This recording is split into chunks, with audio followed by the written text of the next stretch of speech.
ministre des Affaires étrangères, qui est donc le diplomate suprême, on va dire, a mis en cause Francesca Albanese, rapporteuse de l'ONU et responsable de la situation en Palestine. Alors je vais vous lire un communiqué de soutien à Francesca Albanese.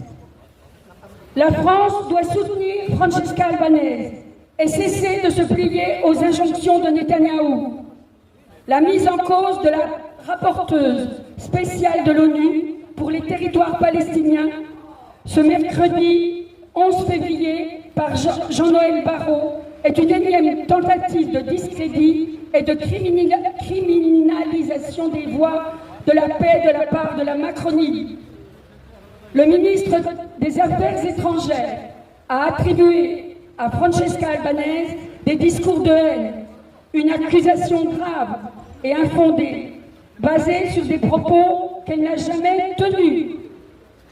Alors qu'au moins 70 000 Gazaouis sont morts depuis 2023, et après avoir refusé un embargo sur les armes à destination d'Israël, refusé de prendre des sanctions diplomatiques, refusé d'appliquer les mandats d'arrêt internationaux de la CPI, le gouvernement d'Emmanuel Macron, imitant celui de Donald Trump, se couvre de honte en s'attaquant désormais à une représentante de l'ONU.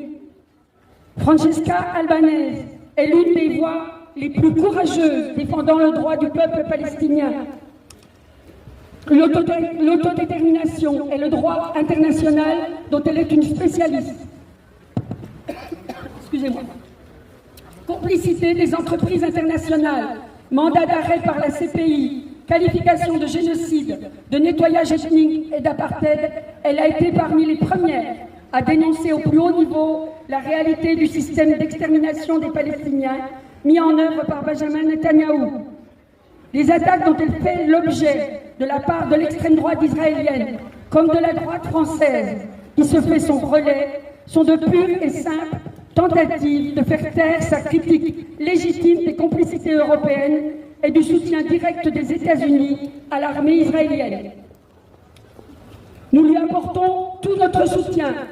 Nous exigeons de la France qu'elle se replace du côté du droit international, au lieu de céder aux propagandes grossières de l'extrême droite israélienne.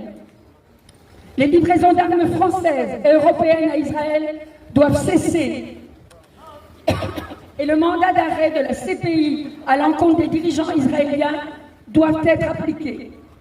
Face aux assauts de Donald Trump, de Benjamin Netanyahou et de l'international de l'extrême droite, nous demandons à la France et au ministre des Affaires étrangères de cesser de participer à décrédibiliser l'ONU et le droit international, nos plus précieuses garanties de paix mondiale.